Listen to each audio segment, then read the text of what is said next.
오늘 말씀은 창세기 37장 1절부터 11절까지 말씀입니다. 창세기 37장 1절부터 11절까지 찾으신 줄 알고 제가 봉독하겠습니다. 야곱이 가나안 땅 곧 그의 아버지가 거류하던 땅에 거주하였으니 야곱의 족보는 이러하니라. 요셉이 17세 소년으로서 그의 형들과 함께 양을 칠 때 그의 아버지의 아내들 빌하와 실바의 아들들과 더불어 함께 있었더니 그가 그들의 잘못을 아버지에게 말하더라. 요셉은 노년에 얻은 아들이므로 이스라엘이 여러 아들들보다 그를 더 사랑하므로 그를 위하여 채색 옷을 지었더니 그의 형들이 아버지가 형들보다 그를 더 사랑함을 보고 그를 미워하여 그에게 편안하게 말할 수 없었더라. 요셉이 꿈을 꾸고 자기 형들에게 말하매 그들이 그를 더욱 미워하였더라. 요셉이 그들에게 이르되 청하건대 내가 꾼 꿈을 들으시오. 우리가 밭에서 곡식단을 묶더니 내 단은 일어서고 당신들의 단은 내 단을 둘러서서 자라더이다.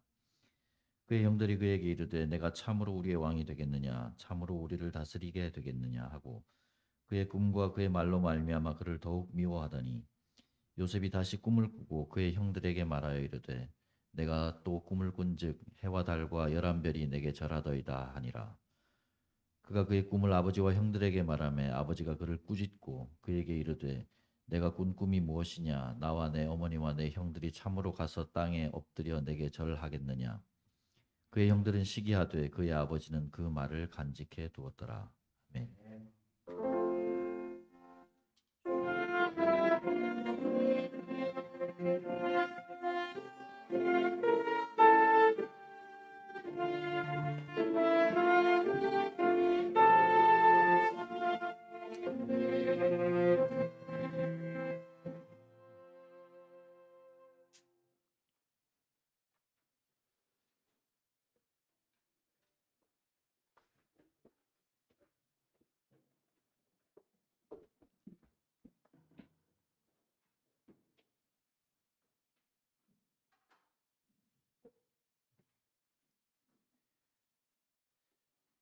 아버지 이삭의 장례를 치르고 난 뒤에 이삭의 두 아들인 야곱과 에서의 그 다음 행보는 달라졌습니다. 야곱은 아버지가 살던 그 자리 가나안 땅을 지키면서 목양하면서 살았지만 에서는 자신의 가축들을 다 데리고 세일산으로 갔습니다.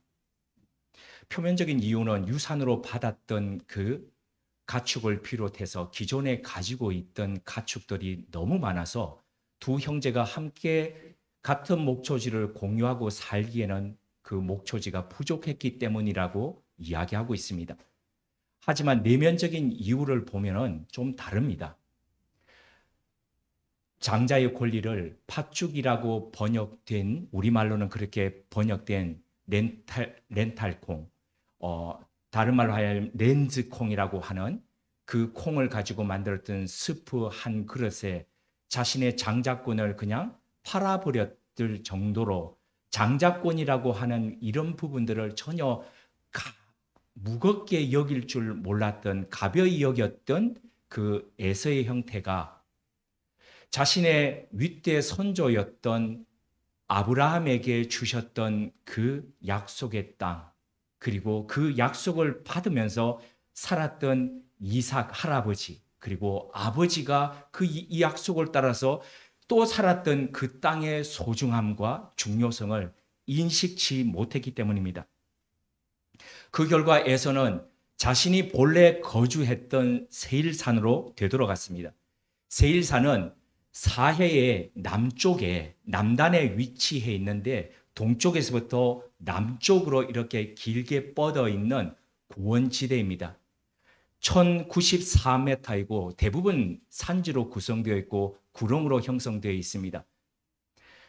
이걸 생각해 보시면 됩니다. 아라바 광야 지역과 그리고 페트라 지역, 여기서는 아마 페트라 지역을 가보신 분도 계실 것이고 사진으로도 보시고 또 영화 속에 인디아나 존스 때에 막 나왔던 협곡 안으로 이렇게 달리고 했던 모습 생각하시면 아마 상상이 되실 겁니다. 그 페트라 지역에 요새처럼 되어 있는 그곳에 목양하기에 또 외부의 적으로부터 방어하기에 용이했기 때문에 아마 그 장소를 선택했을 겁니다. 제가 구글로 한번 찾아봤습니다. 온도가 얼마나 될까 봤더니 아침에 한 10도씨에서부터 시작해서 오후에 지금의 날씨가 한 20여 도 이렇게 가더라고요. 그러니까 중동 지역인데도 불구하고 목양하면서 지내기에 괜찮다고 그렇게 판단했던 거지요. 이렇게 가나안 땅을 벗어나서 본격적으로 세일산 지역의 삶을 에서의 후손들, 그러니까 에돔 족속들은 이제부터 살아가게 됩니다. 이 에돔 족속의 족보가 오늘 읽었던 본문 말씀 앞인 창세기 36장에 기록되어 있습니다. 수많은 아들들과 손자들, 그리고 에서의 족장들을 비롯해서 에돔의 왕들이 어떤 왕들이 나왔는지를 쭉 열거하고 있습니다. 엄청나게 번성했습니다. 그런데 이게 다입니다. 세속적인 번성, 세속적인 성공이 끝이라는 겁니다. 번성했고 번영했습니다. 하지만 에서는 가나안 땅을 떠나는 그 순간부터 하나님의 언약과는 영영 멀어지고 말았습니다. 성경은 믿음의 사람들의 출생과 더불어서 그 사람들의 죽음을 기록하고 있습니다. 왜 죽음을 기록하고 있을까요? 그 죽음이 어떠했는지를 보는 것은 그의 믿음의 삶이 어떠했는지를 보여주는 지표가 되기 때문입니다. 이런 관점에서 창세기 36장을 면밀히 한번 살펴보십시오. 그 어느 곳에도 에서가 어떻게 죽음을 맞이했다는 부분은 기록되어 있지 않습니다. 그의 가문은 화려했고 번성했지만 그 모든 것이 믿음에서 떨어졌고 신앙과는 상관없는 삶이었기 때문입니다. 수많은 사람들이 사는 집을 정하는 데 있어서 여러 가지를 고민합니다. 우선은 내가 가지고 있는 돈이 얼마 있는지를 생각하게 되는 거죠. 그리고 난 뒤에 자녀 교육을 위해서 학군은 어떻게 해야 될지를 생각합니다. 직장과는 거리가 얼마나 떨어져 있지, 출퇴근하는데 트래픽 잼은 괜찮을까, 대중교통을 어떻게 이용할까, 이런 것들을 생각하지요.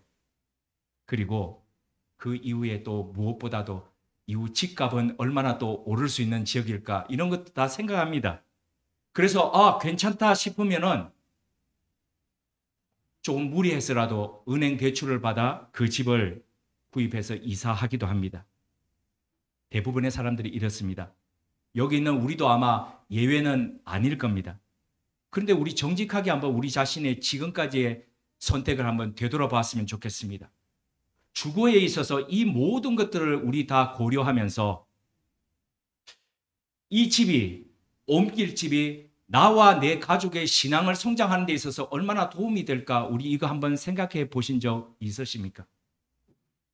아니 설마 사람들이 그렇게까지 생각하면서 집을 옮겨 이렇게 생각하실지 모르겠지만 제가 경험했던, 제가 4년 동안 인천에서 같이 저와 더불어서 신앙생활을 했던 그 교회의 분들은 하나같이 이것을 사모하는 분들이었습니다. 교회가 차로 30여 분 거리가 되는 곳으로 교회를 새로 지어서 이사를 하게 되었습니다. 그때에 수많은 교인들이 이전 교회 지역의 앞에 살다가 새로 짓는 교회 쪽으로 앞다투어 가지고 이사를 왔습니다. 왜 이사를 왔냐면 어떻게든지 교회 가까운 곳에서 새벽부터 시작해서 기도하면서 나와 내 가족의 신앙을 그렇게 성장하겠다고요. 교회 중심으로 그렇게 생활해야 된다, 이런 말씀을 드리는 거 아닙니다. 저의 무게중심이 거기에 있는 거 아닌 건 아실 겁니다. 어떻게 하면은 나와 내 가족의 신앙이 성장하고 이 믿음의 유산을 어떻게 하면 그 다음 세대에 전할까라는 것이 집을 정하는 데 있어서도 중요한 기준이 되더라는 겁니다. 언젠가 한번 말씀드렸지만은 우리는 어떻게 하면 우리 자녀들의 성적을 올릴까 싶어서 어느 곳에, 어느 학군이 있는 곳에, 또 학원이 어느 곳에 좋은 곳에, 아니면 그것도 안 되면 내가 가정학습을 시켜서라도 어떻게 하면 성적을 올릴까라고 생각을 하지요. 그런데 우리 중에 내가 내 아이의 성경 과외를 시켜서라도 정말 이 아이의 신앙을 내가 성장시켜야지, 이 신앙을 물려줘야지, 우리 한번 그렇게 생각해 보셨습니까? 우리가 무엇에 시선을 맞추고 무엇에 무게를 두느냐에 따라서 우리의 선택은 달라집니다. 그 선택에 따라서 우리 삶과 그리고 다음 세대의 방향도 달라진다는 이 사실을 우리 무겁게 받아들이셨으면 합니다. 고대로부터 통상 선조로부터 오는 가업은 장남이 이어받았습니다. 전례에 따르자면 그러면 에서가 아버지 이삭이 머물렀을 뿐 아니라 그들의 선조들의 무덤이 있는 막벨라 굴이 있는 바로 그 지역, 그러니까 기랏 아르바, 헤브론 그 지역을 지키면서 살았어야 했습니다. 하지만 예수는 자기가 보기에 더 좋아 보이는 곳을 향해서 떠나갔습니다. 그리고 그 자리는 야곱이 지켰습니다. 야곱이 실제적인 언약의 상속자가 되었고, 그리고 이제 이삭의 시대가 가고 야곱의 본격적인 시대가 시작됐음을 알리고 있습니다. 창세기 37장의 시작은 바로 이런 부분을 이야기를 하면서 앞서 에서의 자손은 이렇다라고 쭉 열거를 하고 난 뒤에 그렇다면 야곱의 자손은 이렇다라고 지금 이야기를 하면서 그 야곱의 자손들에 대해서 쭉 풀어가고 그렇게 하려고 하고 있습니다. 그런데 뭐가 좀 이상합니다. 우리 한번 그 이상한 부분을 찾아서 다시 한번 더 읽어보시겠습니다. 창세기 37장 1절에서 2절입니다. 창세기 37장 1절에서 2절입니다. 같이 읽으시겠습니다. 야곱이 가나안 땅 곧 그의 아버지가 거류하던 땅에 거주하였으니 야곱의 족보는 이러하니라. 요셉이 17세의 소년으로서 그의 형들과 함께 양을 칠 때에 그의 아버지의 아내들 빌하와 실바의 아들들과 더불어 함께 있었더니 그가 그들의 잘못을 아버지에게 말하더라. 좀 이상하지요. 그냥 읽으실 때는 몰랐는데 제가 이상하지요라고 하면서 읽으니까 좀 이상하지요. 야곱의 족보가 지금 이렇다라고 하면 앞서 에서의 족보에 대해서 이야기했듯이 야곱의 족보도 그렇게 나열하면서 풀어가야 되지 않습니까? 그런데 지금 어떠냐 하면은 요셉이 이야기를 하고 있습니다. 야곱의 족보에 대해서 이야기하자고 하면서 요셉 이야기를 지금 풀어가고 있습니다. 이유가 뭘까요?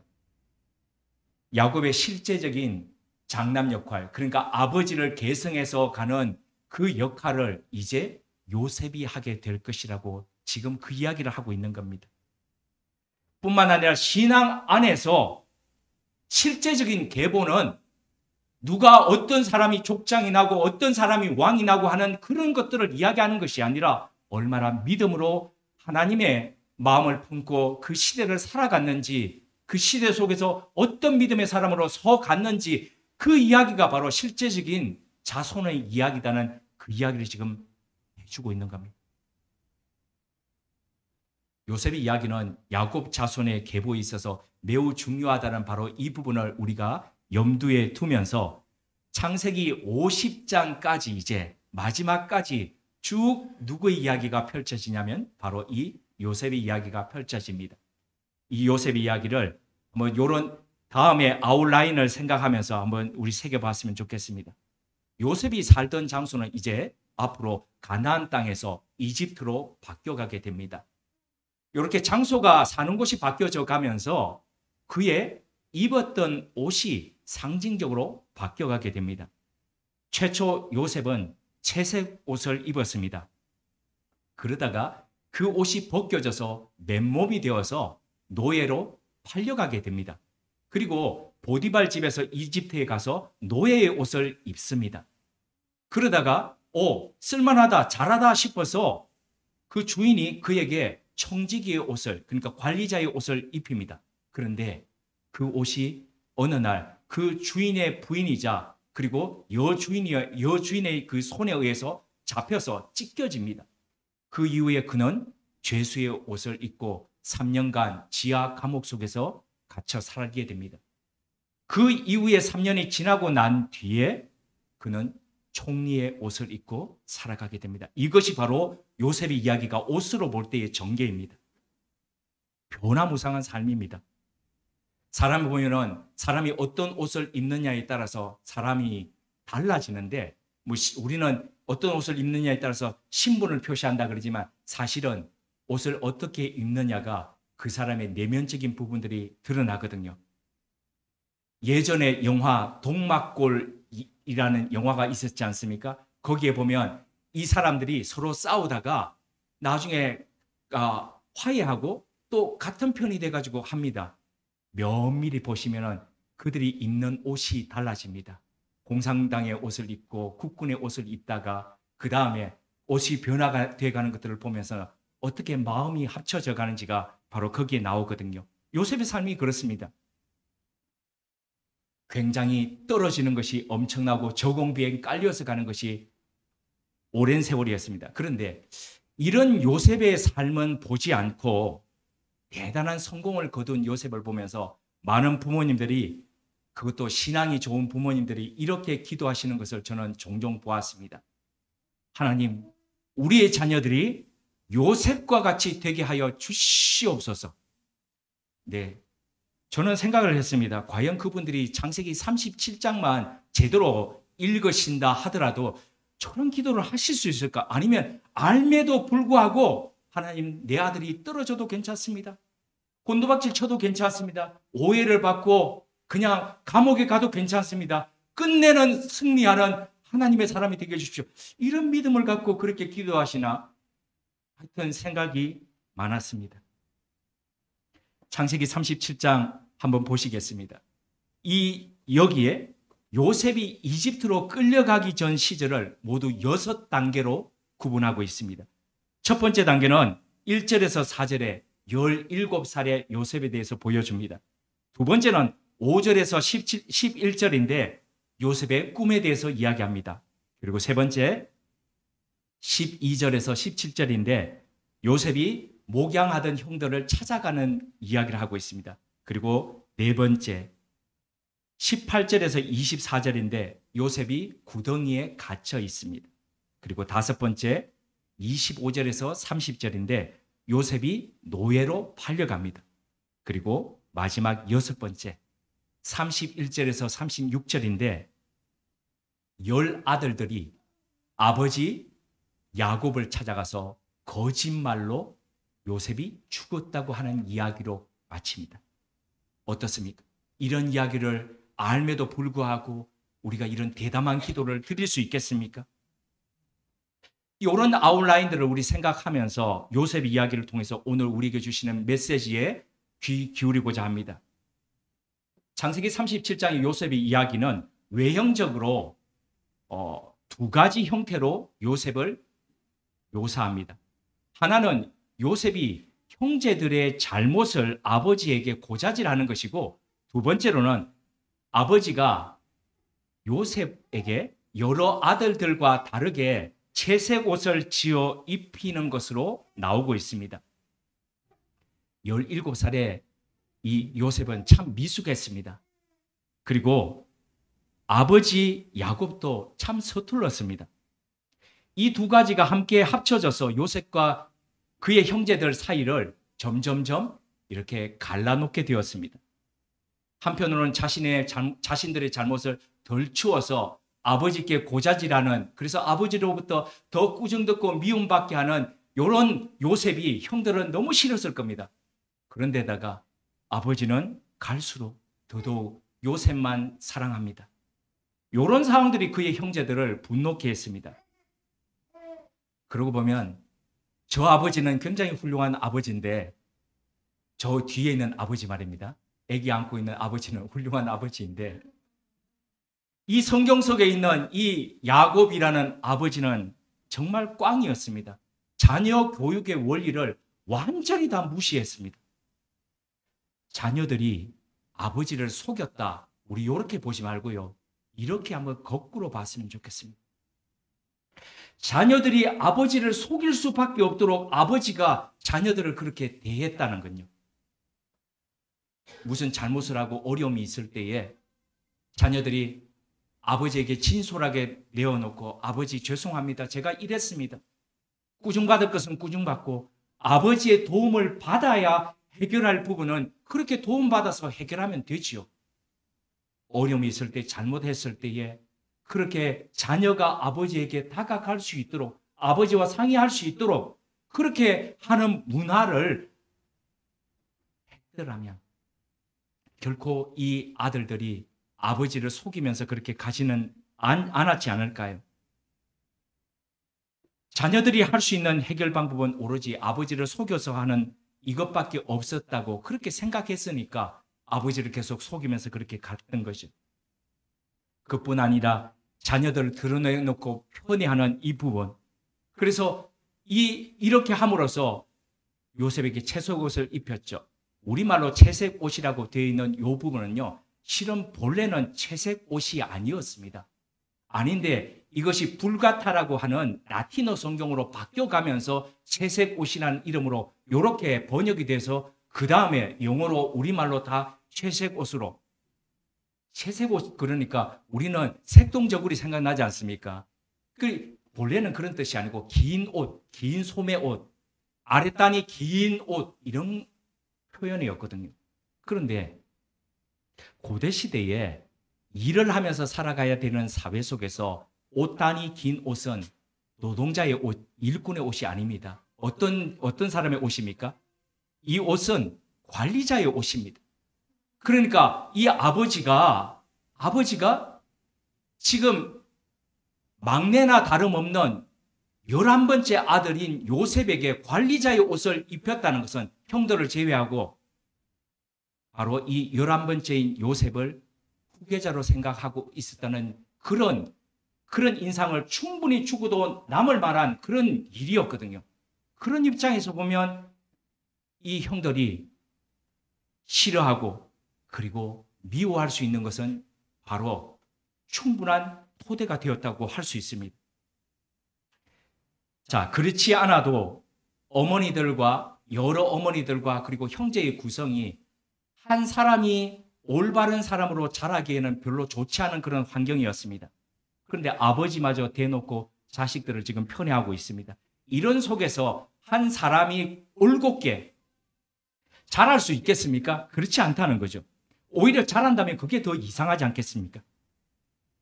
그러니 하나님께서는 이 자녀를 올바르게 자라게 하기 위해서 그 가정에서 따로 떼어내어서 성장하도록 그렇게 하실 수밖에 없었습니다. 그것이 바로 형제들의 미워하는 마음을 통해서 요셉을 이집트로 보내는 것이었습니다.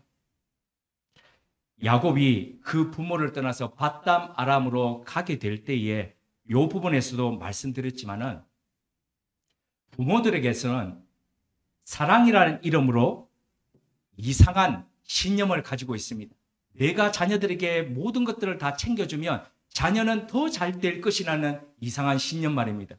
근데 어떤 면에서 이 신념은 미신에 가깝습니다. 오히려 부모의 손길이 닿지 않을 때에 그 부모의 손길을 넘어서서 있을 때에 자녀는 더 하나님의 안에서 하나님의 손 안에서 하나님의 보호하심을 받으면서 더 잘 자랄 수 있다는 거죠. 야곱의 경우도 그러했지만은 요셉도 편애하는 아버지를 떠나서 살아갈 때에 독립적인 존재가 될 수 있었고, 그리고 나 자신만을 생각하던 그 사람이 다른 사람을 생각하고 형제를 생각하고 가족을 생각하고 민족을 생각하고 수많은 근동 지역의 사람들을 생각하는 그런 사람으로 성장할 수 있었죠. 부모님의 손에 자녀가 있을 때보다도 하나님의 손에 있을 때에 자녀는 더 건강하고 믿음의 사람으로 자란다는 이런 부분을 요게벳의 노래라는 부분에서는 이렇게 표현했습니다. 너의 삶의 참주인, 너의 참 부모이신 하나님 그 손에 너의 삶을 맡긴다. 너의 삶의 참주인 너를 이끄시는 주 하나님 그 손에 너의 삶을 드린다. 그가 널 구원하시리, 그가 널 이끄시리라, 그가 널 사용하시리, 그가 널 인도하시리. 이런 하나님과 그리고 하나님의 개입과 인도하심을 요셉의 이야기는 이런 성경 구절로 표현했습니다. 창세기 39장 2절과 21절과 그리고 23절에 이렇게 표현되어 있습니다. 여호와께서 요셉과 함께 하심으로. 성경 속에 만나는 수많은 사람들은 우리가 믿음의 사람들이라고 하는 그 사람들은 하나같이 뭔가 짱하는 것이 있습니다. 그래서 뭔가 짱하는 그것 때문에 하나님의 사람으로 서갖는 것을 볼 수 있는데요. 아브라함의 경우는 그가 가는 곳마다 제단을 쌓고 여호와의 이름을 불렀더라는 부분이 계속 반복됩니다. 다윗의 부분은 어떻습니까? 다윗은 하나님께서 내 마음에 합한 사람이라고 하셨는데 사무엘상 23장 2절 그리고 30장 8절 그리고 사무엘하 2장 1절을 보면 공통적으로 반복되는 구절이 있습니다. 그것이 바로 이것입니다. 다윗이 여호와께 묻자와 아뢰되, 다윗이 여호와께 물어 가로되, 이런 부분들이 계속 반복됩니다. 다윗은 인생의 고비마다 중요한 어떤 일을 선택할 때마다 하나님 앞에 물었습니다. 마음대로 선택해서 마음대로 그냥 나가지 않았습니다. 반드시 그 일과 자신이 행할 일에 대해서 하나님의 뜻이 어떠한지를 물었지요.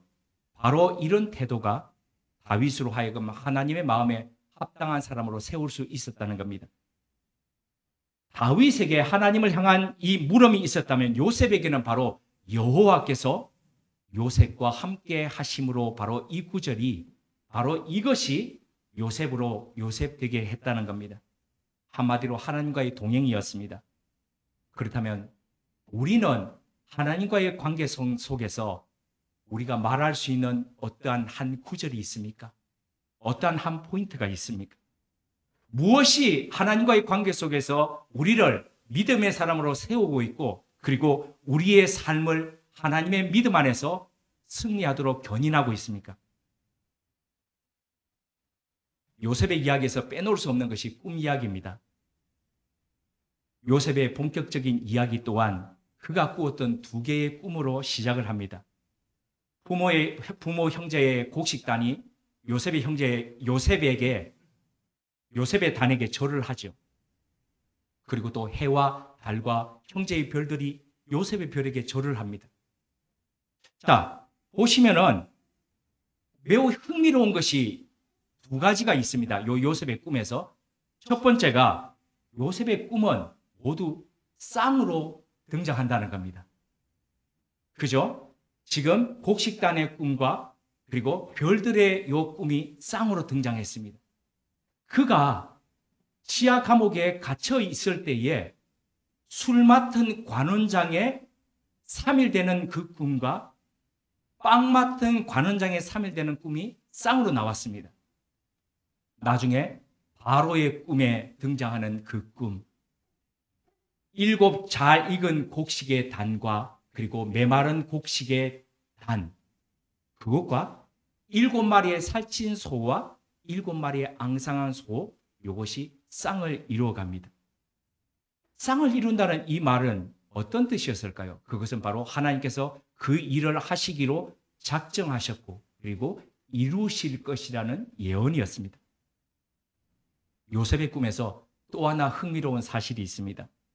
그것은 하나님께서 꿈을 통해서 보여주셨는데 꿈에 이래라 저래라 하지 않으셨습니다. 그저 앞으로 될 일에 대해서 현상만 보여주셨습니다. 하나님은 아브라함에게 가라 말씀하셨습니다. 떠나지 말고 애굽으로 가지 말고 여기 머물라라고 말씀하셨습니다. 군데군데마다 그가 제단을 쌓고 여호와의 이름을 부를 때에 나타나서 말씀하시기도 했습니다. 그의 아버지 야곱에게도 꿈에서 나타났지만 정확하게 어떻게 하라라고 말씀하셨습니다. 뿐만 아니라 어떤 때는 너무 급하셨는지 사람의 모양으로 나타나서 야곱과 더불어서 씨름까지 하면서 그에게 어떻게 할 것을 말씀하셨습니다. 그렇게 야곱의 삶에 개입하셨습니다. 근데도 요셉에게는 단 한 번도 꿈에 어떻게 하라, 이래라, 저래라, 가라, 멈추라 그러지 않으셨습니다. 단지 꿈을 통해서 현상만 보여주셨습니다. 그것도 그냥 현상이 아니라 여러 가지 상징적인 기호를 통해서 그것을 해석을 해야 되는 그 기호를 통해서 보여주셨다는 거죠. 왜 그러셨을까요? 하나님이 왜 그러셨을까요? 그것은 왜 야곱에게 하시듯이 아브라함에게 하시듯이 그렇게 명확하게 보여주고 말씀하지 않고 왜 이렇게 하셨을까요? 답은 간단합니다.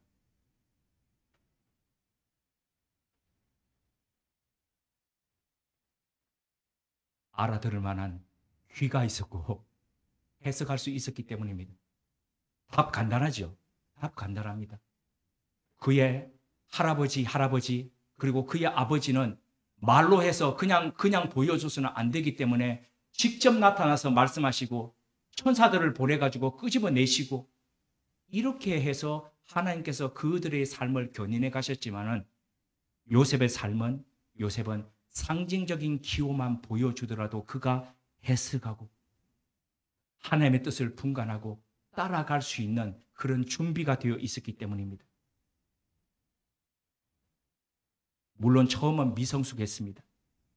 하나님이 보여주신 꿈을 이 부모와 형제들에게 떠벌리고 다녔습니다. 조용히 묵상하며 기다릴 줄을 몰랐습니다. 그 결과 형제들은 그를 꿈꾸는 자라고 이렇게 이야기했습니다. 좋은 말 아닙니다. 이 꿈꾸는 자라는 것은 원어를 그대로 번역하자면 꿈들의 왕이라는 뜻입니다. 꿈들의 주인 이런 뜻이거든요. 그러니까 이 뜻이 그 맥락 속에서 풀이해 보자면은 그냥 저거는 허황된 꿈만 그냥 잔뜩 꾸고 있는 그런 놈이구나. 쟤는 개꿈만 꾸는구나. 이런 뜻입니다. 그러니 형들 보기에는 늘 그런 꿈들로 개꿈들로 형들의 속을 부글부글 끓게 하는 그런 사람이었죠. 하지만 하나님은 그분이 명확하게 말씀하시지 않고 상징으로만 말씀하시더라도 기호로만 보여주더라도 이 친구는 그것을 알고 따라올 자이구나. 그 가능성을 보셨죠. 그래서 그에게 뜻을 두셨고 그에게 꿈을 보여주셨습니다. 지난 주일 새벽이었습니다. 오늘이 아니고요. 잠에서 깼는데 깜짝 놀라서 깼습니다. 왜냐하면 꿈을 꾸었는데 꿈에 제가 거울을 보는데 거울 속에 저의 이쪽 머리카락이 하나도 없는 겁니다. 너무 놀래가지고 깼습니다. 깨서 제가 하나님께 이렇게 물었습니다. 하나님, 저의 여기가 정수리가 하나도 없습니다. 혹시 오늘 전한 말씀 속에 정수가 비어 있습니까? 제가 전하는 이 말씀 속에 정수가 비어 있습니까? 너무 놀라서 지난주 우리 죽음에 대해서 그냥 담담하게 다루었지 않습니까? 이 죽음 속에서 어떻게 죽음을 이야기한다는 것은 우리 삶을 이야기한다는 것이죠. 하나님, 제가 전하는 말씀 속에, 나누는 말씀 속에 예수 그리스도의 복음의 정수가 비어 있다면 하나님, 이게 무슨 소용이 있겠습니까? 하나님, 오늘도 전하는 말씀 속에 하나님의 사랑이 선명하게 새겨지고 복음이 자리할 수 있도록 해주십시오. 제가 떨리는 마음으로 그렇게 기도하고 왔었습니다. 귀하신 우모름 가족님들, 여러분들은 평소 어떤 꿈을 꾸십니까? 집에서 자는 꿈 이외에 눈 뜨고 어떤 소망을, 어떤 꿈을 꾸면서 하루하루를 열고 또 닫고 계십니까? 창세기 37장에서 만나는 꿈꾸는 자 요셉은 가족을 구하고 민족을 살리고 또 민족을 세워가는 꿈을 꾸었습니다.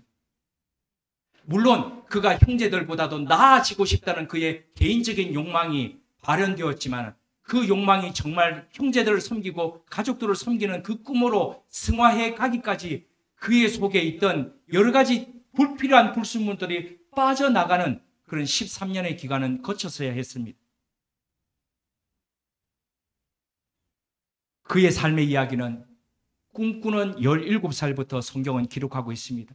왜 그 이전의 삶, 그가 태어날 때의 삶이나 아니면 그 앞에 삶들에 대해서는 왜 기록하고 있지 않고 왜 17살 때부터 기록하고 있을까요? 제가 좀 더 강하게 말씀드리자면 꿈꾸지 않던 그 이전의 삶은 하나님 보시기에 의미 없었기 때문입니다. 그의 생의 의미는 꿈꾸던 때부터 주어졌기 때문입니다.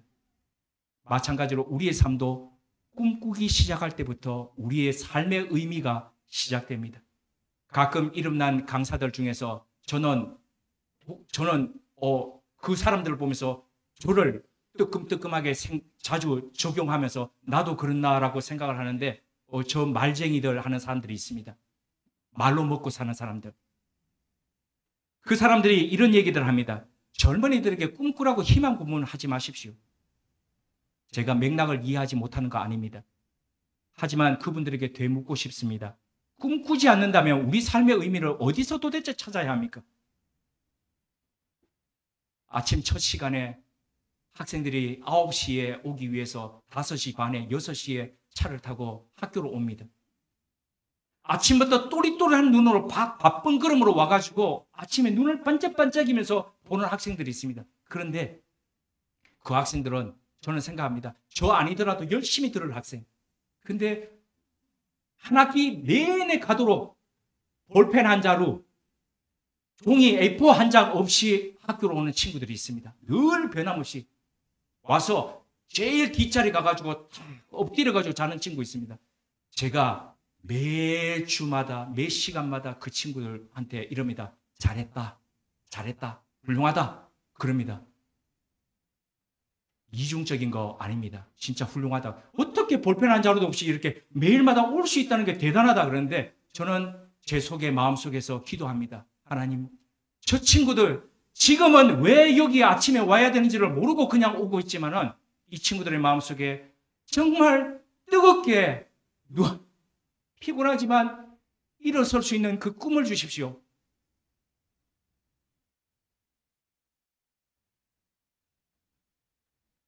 희망 고문 아닙니다. 말장난 아닙니다. 꿈꿔야 합니다. 작년에 흉년이 들었고 올해 흉년이 들었다고 해서 농부들은 내년에 씨 뿌리는 거 포기하지 않습니다. 때로 가슴에 아파고 먹을 게 없어 씨 감자를 품고 그렇게 굶더라도 그것을 아껴서 또 심어갑니다. 그게 바로 농부의 마음입니다. 저는 하나라도 더 살리기 위해서 가물 때에, 지금은 그렇지 않은데 저의 어린 시절 가물 때에 물 하나라도 더 풀려고 메마른 그 시내를 파면서 물을 밤새도록 양수기를 돌리고 하던 저의 아버지와 동네 사람들을 기억합니다. 때로 울더라도 심고 울더라도 그렇게 소망을 키워가야 합니다. 그렇게 시편 126편 5절에서 6절은 이렇게 고변합니다. 눈물을 흘리며 씨를 뿌리는 자는 기쁨으로 거두리로다. 울며 씨를 뿌리러 나가는 자는 반드시 기쁨으로 그 곡식을 가지고 돌아오리로다. 하나님의 꿈을 품은 요셉은 좌절하고 실패할 겁니다. 형들에게 팔려가고 가족들과 떨어져서 그렇게 살아갈 겁니다. 노예로 죽도록 일해야 됩니다. 이게 언제 끝날지 모릅니다.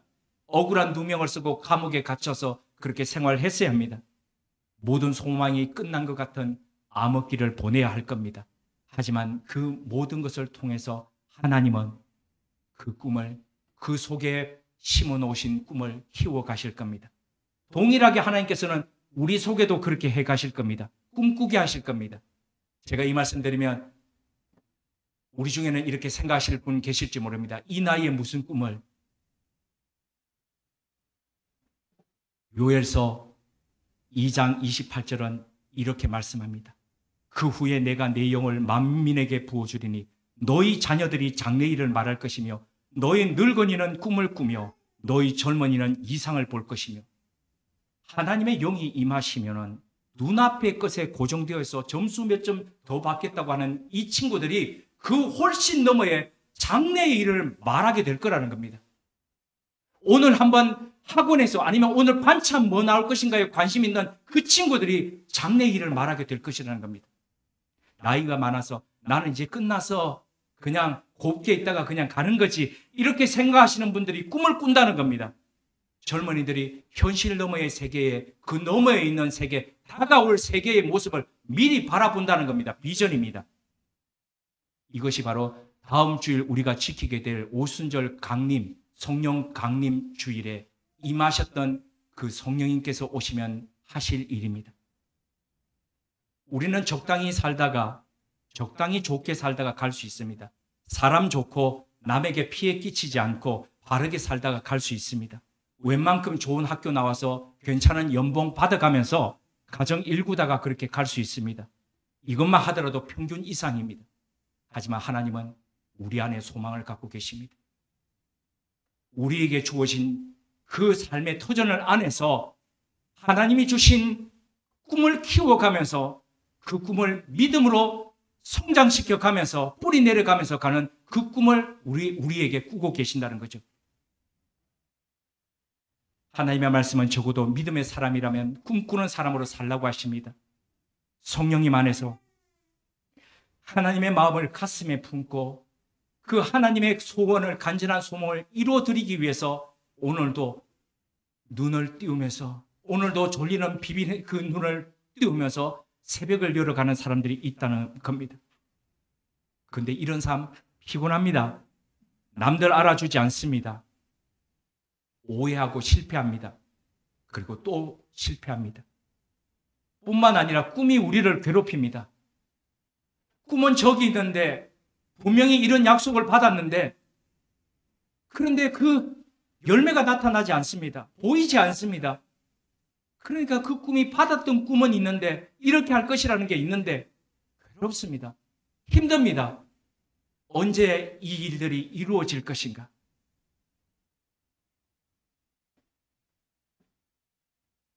믿음으로 사는 것은 하지만 이렇게 힘들더라도 괴롭더라도 장래를 이야기하고 꿈을 꾸고 이상을 바라보면서 가는 것입니다. 이 고단한 삶, 힘든 삶으로 함께 가보지 않으시겠습니까? 17살 소년 요셉은 하나님의 꿈을 꾸었습니다. 그 꿈으로 인해서 13년의 인생에 다시 없을 고통 가운데서 보내야 했습니다. 하지만 그 꿈을 통해서 아버지와 형제들을 비롯해 고대 근동의 사람들이 모두 다 살아나는 바로 그 일을 이루었습니다. 수많은 이들이 하나님의 역사를 보았고 새로운 삶을 살게 되었습니다. 이스라엘이라는 민족이 형성되어서 출애굽하는 토대를 만들었습니다. 우리는 오늘 어떤 꿈을 꾸고 계십니까? 어떤 꿈을 꾸고 싶으십니까? 함께 기도드리겠습니다.